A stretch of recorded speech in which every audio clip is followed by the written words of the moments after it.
Welcome to the Deep Dive, the show that pulls out the key insights from stacks of sources, giving you a shortcut to getting up to speed. Today, we're diving into the enduring puzzle, cancer's history, treatment, and shifting hope. Our mission is basically to unpack Adam Wishart's book 1 and 3, looking at humanity's long, really complex struggle with cancer, how we've seen it, how we've treated it over the centuries, and what that means for us now. You know, the starting point for this book, it's really personal. The author talks about this ritual he had with his dad, bedtime stories when he was a kid. And years later, when his father got sick with cancer, those stories kind of became conversations about the scientists and doctors, the patients who fought the disease over time. He actually tried to find a book they could read together, something that wasn't just, a celebrity memoir or a self-help thing, but really connected the science, the patient experience, and the history. But he found most books were either too academic or too shallow, where they just didn't really bring the past to life. Right. And it's interesting, when he started writing, the author himself had some pretty common ideas about cancer. He thought it was getting more common, that more people were dying, and that medicine had, well, kind of failed. Yeah, I think a lot of people feel that way. Exactly. But his research actually showed something surprising, almost the opposite. He found that the last decade or so has been genuinely historic for cancer research. For the first time, death rates in places like the UK, the US, Europe, they're actually falling. And it's not just about treatments. It's a huge shift from cancer being this, almost certain death sentence to something we're starting to understand and, crucially, manage, often pushing its impact way into old age. That's a really significant shift to start with. So let's trace that journey back, way back to ancient times. Our first attempts to even grasp what cancer was. Well, they were a bit of a shot in the dark, weren't they? Oh, absolutely. Take Galen, the famous Roman physician around AD 165, doctor to Marcus Aurelius. But he couldn't really define cancer clearly. He confused tumors with all sorts of things, piles, cysts. His descriptions were just vague. And his ideas about why it happened were based on those humors. Exactly. The four bodily humors. Blood, phlegm, yellow bile, and black bile. That was the foundation of his medicine. For cancer, he figured it grew when the black bile, which he linked to melancholy, sadness, became corrupted, stagnant. Black bile. Yeah. He even had some strange ideas like suggesting Egyptians got cancer more because they ate donkey meat, supposedly. And treatments. Diet changes, white meat, no blood. Bloodletting, obviously. Maybe some coal tar or caustic creams for surface stuff. Depot tumors, pretty much left alone. It's just amazing how long some of those ideas stuck around, even though they weren't based on, well, anything solid. Oh, they cast a very long shadow. That old belief that being sad can cause cancer. That comes straight from Galen linking it to the melancholic humor. Really? I didn't know that link was so direct. Yeah. And even his advice for doctors to have this formal, authoritative, bedside manner to gain trust, you still see echoes of that today. It just shows how deep these unscientific ideas can run, for centuries, really. It underlines how science evolves, sometimes slowly. Okay, so from humors, we move to early surgery. And this sounds pretty terrifying, honestly. Before anesthesia, there's this case from 1831, a patient named Hulu, huge tumor. The operation was like a public spectacle. Yeah, held in the Great Anatomical Theater. 680 observers, apparently all men, pushing to get a view. And Hulu was just carried in, put on this bloodstained table, and nurses had to tie his arms and legs down. Because there was no anesthesia, nothing. He just had to endure it. The account says he faced it with a fortitude never exceeded in the annals of surgery. Unimaginable, which makes the arrival of anesthesia just monumental. Absolutely. October 16th, 1846. Boston. A painter, Gilbert Abbott, has this tumor on his neck. Crowd of doctors watching. The surgeon is about to start, but this guy Morton rushes in late. Morton, the dentist, right? That's the one. He has this flask with sponges soaked in lithion, which we now know was ether. Abbott inhales it. Minutes later, he's out cold, pain-free. One doctor called it the most sublime scene ever witnessed. Wow. It just completely transformed surgery, allowed surgeons to be careful, methodical, not just fast because of the pain. And building right on that was Joseph Lister with his antiseptic revolution in 1867, tackling infection. He actually operated on his own sister, Bella, for breast cancer. She had chloroform, which was an improvement on ether. Then Lister wiped her breast with carbolic acid. Carbolic acid, that sounds harsh. It was, but he believed it killed the invisible germs. his revolutionary idea for stopping wounds going septic. He even dipped his scalpel in it. He described it like being a seamstress, didn't he? Carefully unpicking things. Yeah, unpicking a garment of enormous complexity, sealing blood vessels, lymph ducts. Very meticulous. And did it work? For his sister. Amazingly, yes. Her wound didn't get infected. But Lister faced huge pushback. Doctors were writing in journals, basically saying, show us these germs. Where are these little beasts? Right, because they couldn't see them. Exactly. But Lister kept demonstrating his methods. And over the next couple of decades, things really changed. Operating gowns, rubber gloves, cleanliness. Surgery just got progressively safer. Which then paved the way for tackling cancers deeper inside the body, right? Like Theodor Billroth in 1881. Ah, yes, Bill Roth in Vienna, operating on Therese Heller's stomach tumor. His operating room was described as like an engine, constant temperature, anesthetic, carbolic acid swabbing, very controlled. And the surgery itself was groundbreaking. Absolutely. He made this neat 3-inch cut, found the tumor, and removed it along with half her stomach. Half her stomach, wow. Then he sewed the remaining stomach to the intestine, like joining 2 pipes. Took only an hour and a half. Incredible precision for the time. So these surgical leaps, they really changed how people thought about the body itself. Totally. It started to be seen less as this sacred mystery and more like a complex machine, something you could potentially repair, like an engine. Bill Roth showed that even deep internal cancers weren't necessarily beyond reach. And the author connects this back to his own father's surgery. He does. His father had intricate neck surgery where the surgeon used x-rays to guide him, chipping away diseased vertebrae, taking out links in the chain, essentially. It's that same idea, the body as a system you can fix. Okay, so we've gone from humors to cutting to fixing the machine. Now we need to look even closer, right down at the cells. That brings us to Rudolf Virchow. Virchow. Mid-19th century, he was all about empirical observation, using the microscope, really pushing for a scientific approach. He heavily criticized the old ideas like spontaneous generation, that life or tumors could just pop out of nowhere. And that blastema theory, too. Yeah, the idea that tumors formed from some kind of shapeless goo, he called it a monstrous anachronism, said he'd never seen it under his microscope. So Virchow's work is really the foundation for seeing cancer as a disease of the cell. Absolutely foundational. He was classifying diseases based on what he saw microscopically, trying to figure out how organs break down, how tumors grow, and he helped reveal that central paradox of cancer. It's not an outside invader. It's life itself, our own cells going wrong. Like a copying machine making errors. Exactly. A perfect machine duplicates cells millions of times. Cancer is when errors creep in and those errors start duplicating wildly, hijacking the body's resources. And alongside looking at cells, new ways of looking inside the body emerged. Like x-rays. Oh, x-rays were a sensation, a total public fascination. Jokes about x-ray proof underwear. Yep. Plays about x-rays, exhibitions where you could see your own skeleton. There was this eerie, sepulchral ghoulishness about them. Seen as modern, but also maybe a bit dangerous, meddling. Both harbingers of modernity and potentially dangerous meddling, as the author puts it. Even a hint of death. And Marie Curie fits into this era, obviously. Huge figure. Immense fame, yes. And her discovery, radium, was used effectively for certain cancers, like uterine and cervical. But it's important to remember, she was a scientist studying chemical properties, not really a physician developing treatments. The author points out her specific insights didn't directly translate into clinical methods at the time. So her main medical contribution was more practical. In a way, yes. Advocating for a standard unit to measure X-ray intensity, that allowed doses to be standardized, which was crucial for patients. But radiation had that incredibly dark side, too. The radium girls. A truly tragic story. New Jersey, 1920s, these women painting watch dials with luminous radium paint. By 1927, 13 had died from radiation necrosis. Terrible suffering. Like Grace Fryer in the lawsuit. Right.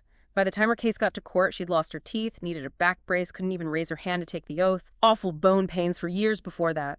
It was through their suffering that radiation became this symbol of both potential healing and terrible destruction. Such a double-edged sword. Absolutely. But despite those horrific dangers, radiation did extend lives.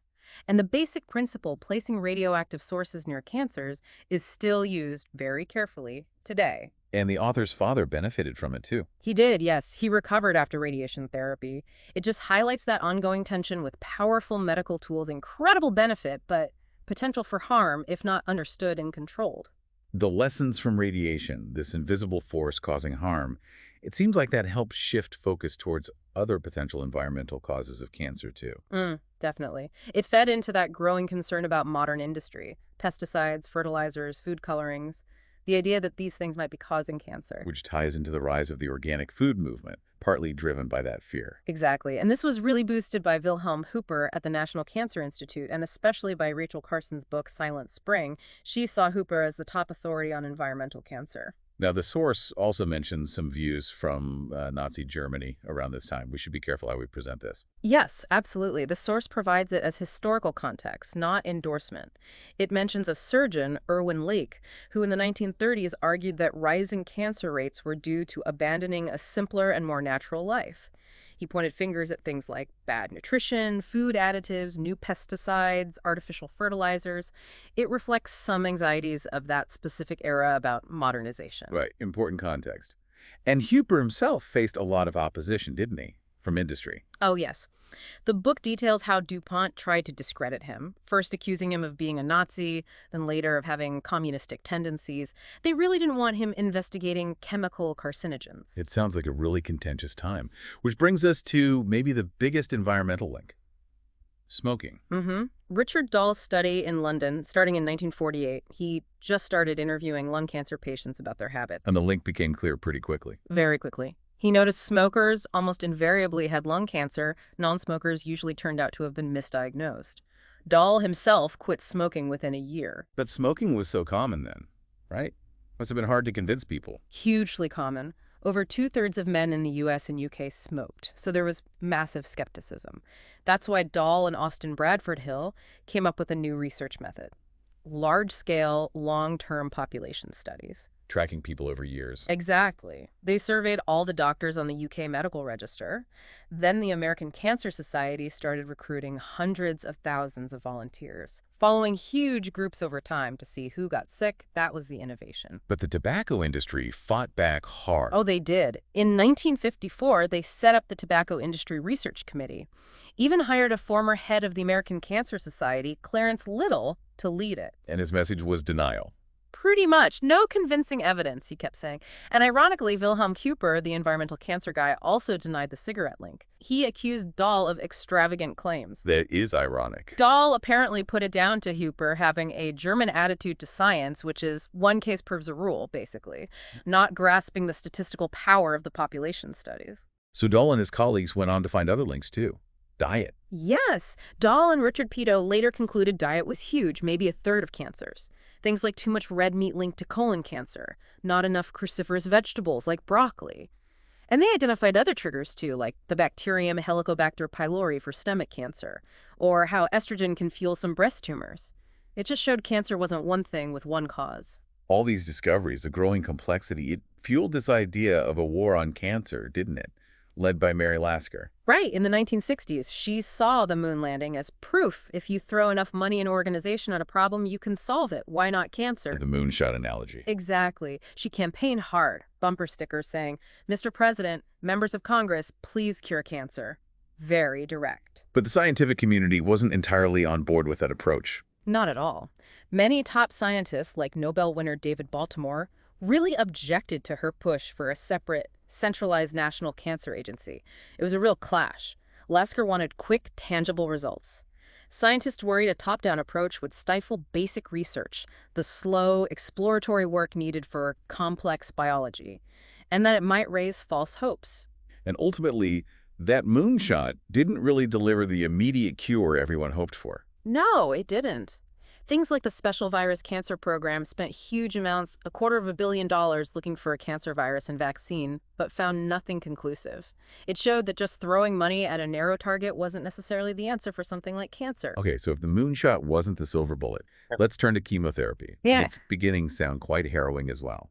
Yeah, Sidney Farber in the late 1940s working with children with leukemia at Boston Children's. Desperate situations. The procedures themselves were painful, pushing needles into the sternum for bone marrow. Apparently, the doctors even had to sharpen their own needles because the quality was poor. But he saw something, a glimmer of hope. He did. A 4-year-old girl died just a week into treatment, which was sadly expected. But her bone marrow showed far fewer leukemic cells than usual. Farber said he'd never seen anything like it. And then a success. A real breakthrough. A 2.5-year-old girl. Within 2 weeks on the drug, she started to play and run like a normal child. Unheard of for leukemia then.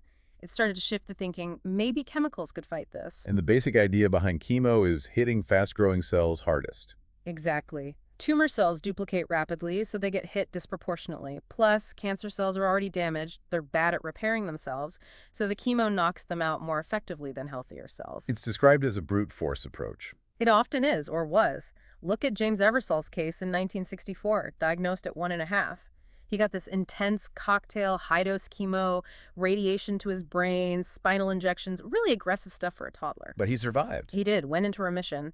And today, the survival rate for childhood leukemia is around 80%, a massive turnaround, largely thanks to developing these chemo strategies. While chemo was developing, another huge shift was happening, the genetic revolution. Bob Weinberg, in the late 70s. Weinberg had this epiphany, he called it, a pretty risky idea at the time. Could you take genes from a cancer cell and put them into a healthy cell to make it cancerous? Using this tricky technique called transfection. Like testing a part from a broken machine in a working one? Sort of, yeah. See if that specific part causes the problem. It was painstaking work. Liquidizing cells, isolating DNA, cutting it up, packaging it with calcium phosphate to get it into the healthy cells. And it eventually worked. After about 25 tries, yes, clusters of cancerous cells appeared in the dish. But even Weinberg doubted it at first, thought it might be contamination. Especially when someone else published similar results and got called a fraud. Exactly. Dimitrios Spanditos published, and it made Weinberg even more skeptical of his own results. But his lab kept at it. And in 1980, using human bladder cancer cells, they got conclusive proof. Their paper stated it was the first direct evidence that a discrete section of human DNA could trigger cancer. This built on earlier work, right? Bishop and Varmus. Yes, their Nobel-winning work from the mid-70s. They'd found that cancer-causing genes, first found in viruses, actually existed normally in healthy animals, even humans. So the genes were already there, not always brought in by a virus. Right. Their idea was these pre-existing genes on oncogenes could be switched on, activated by damage from a virus or a chemical or radiation. And then came the really mind-blowing discovery in '82. Yeah, Weinberg, working with Mariano Barbacid, they pinpointed the exact change, a tiny single-letter mutation in the DNA sequence. One letter out of billions. Like one typo in a huge book being enough to turn a healthy cell cancerous. Astonishing. So the big takeaway here is all cancers have genetic faults at their core. Fundamentally, yes. That's the unifying principle that emerged. And the author's father had some thoughts on how science progresses, not always big revolutions. Yeah, he gently pushed back against the author's fascination with Thomas Kuhn's paradigm shifts. His father, being a scientist, saw it more incrementally. He argued that science builds piece by piece, discovery upon discovery. The '82 finding wasn't out of the blue. It was built on decades of work, like Watson and Crick discovering DNA's structure in '53. So it was a key point, but on a continuum. Exactly. It unified different fields of cancer research by showing this common genetic basis, providing a shared language. Okay, this understanding of genetics leads us towards prevention and maybe a different future for cancer. The focus shifted in the '80s, didn't it? Away from the war towards screening and prevention. The war on cancer hadn't dramatically cut death rates, so attention turned to catching cancer early or preventing it altogether. Cervical screening, breast cancer screening programs became more prominent. And then Bernard Fisher's trial in '92, using tamoxifen on healthy women. That sounds like a big step. A huge and controversial step, giving a powerful drug daily to thousands of healthy women to see if it could prevent breast cancer. And the controversy was ethical. Primarily, yes. You had people like Dr. Adrienne Few-Berman arguing strongly against it. Acceptable risks for the sick are not acceptable risks for the well, she said. Why medicalize healthy women? Expose them to known side effects for a potential but uncertain benefit. It highlighted that clash. Doing good versus doing no harm. Different risk tolerance between oncologists and public health doctors. That was Few-Berman's point. Oncologists are used to high-risk therapies for sick patients. Public health is more about protecting the well. And you saw it in participants, too. Renee Rash knew she was on the drug from side effects. Her sister Evie refused to join because of them. It really comes down to individual choices and odds, doesn't it? Like the author's father's point about probability. Exactly. It is bad to make single bets. For a population, tamoxifen might reduce overall cancer numbers slightly, but for any one woman, it's a single coin toss. The trial predicted that out of 1,000 women taking it, Maybe 8 would have cancer prevented, but 8 others would still get it, and 984 would get no benefit but still face the side effects. Stark odds for an individual. And trust in this kind of research was already shaky because of earlier issues, like that fraud case in Fisher's work. Yes, the Montreal fraud incident, where data had been falsified in an earlier surgical trial, really damaged trust when it came out. The media jumped on it, and the focus shifted heavily onto tamoxifan's risks: endometrial cancer, strokes, blood clots, cataracts. All were more common in the tamoxifen group. A New York Times editorial basically said researchers had only themselves to blame if patients were now skeptical. We saw similar debates with mammography screening, too, for younger women. 1997. An expert panel recommended against routine mammograms for women under 50, based on the evidence at the time. And that caused an uproar. Huge backlash. The head of the NCI was shocked. Doctors called it a death sentence. Political pressure ramped up, the Senate passed a resolution, and the NCI ended up reversing its position. A clear case of public and political pressure overriding the initial scientific panel's conclusion. It leaves people in a difficult position, doesn't it? Trying to weigh evidence against a desire to do something. It really does. The author himself admits his own conundrum about future prostate cancer screening. He gets the scientific arguments about potential overdiagnosis or lack of clear benefit for some screening, but He still feels maybe it's worth doing, just in case. yeah, that personal belief that intervention must be good, that Yeah. maybe screening will catch something fatal. It's that very human tension between evidence and hope, or maybe fear. Which brings us finally to a really hopeful story: targeted therapy, buddromine and CML. A fantastic example. Late 90s, Romine has chronic myeloid leukemia, CML. He's really sick, near death, very high white blood cell count. Then Dr. Brian Drucker offers him this experimental drug, STI-5701, later called Glivec or Gleevec. Romine saw it as his last hope. And it worked spectacular. Miraculously. Within days, his white count started dropping. Within 3 weeks, it was down to normal levels. He felt better. It was stunning. But there was a problem getting the drug. Yes, the manufacturer, Novartis, was making it in small, lab-scale quantities. They said it would take months to scale up production. Months that dying patients didn't have. Exactly. But then patient advocacy kicked in. A patient named Susan McNamara started an internet petition. Using the internet to mobilize people. Precisely. It brought patients together, created pressure, and that, according to Drucker, was the critical factor that forced Novartis to put its enormous corporate might behind ramping up production incredibly quickly. Shows the power of patients working together. Absolutely. A real turning point enabled by technology and collective action. So as we wrap up, the author looks back at his father's death. Not with panic, but with a kind of acceptance. Yes, an acceptance of the limits of medicine at that time, but also acknowledging the deep connection between cancer and life itself. The very mechanisms of cell division and genetic change that allow life are the ones that go wrong in cancer. It's an intimate betrayal in a way. But the future looks different now. There's more hope. There is. Death rates are falling for some major cancers, breast cancer, male lung cancer, and experts like Carol Sikora predicts that by, say, 2025, maybe sooner, cancer will increasingly be seen as a chronic disease. Like diabetes or asthma. Something managed long-term. Exactly. Not always cured, perhaps, but managed with ongoing therapies caught earlier, allowing people to live much longer with it, pushing deaths further into old age. But public attitudes still need to catch up. That taboo is still strong. It often is, unfortunately. That fear and silence can lead to isolation, even people delaying seeking help, which impacts outcomes. So the call is for a shift in attitude away from the ancient fears, but also away from unrealistic magic bullet hopes. Right. Grounding our understanding in the biological reality. Accepting the progress is often incremental, complex, but real.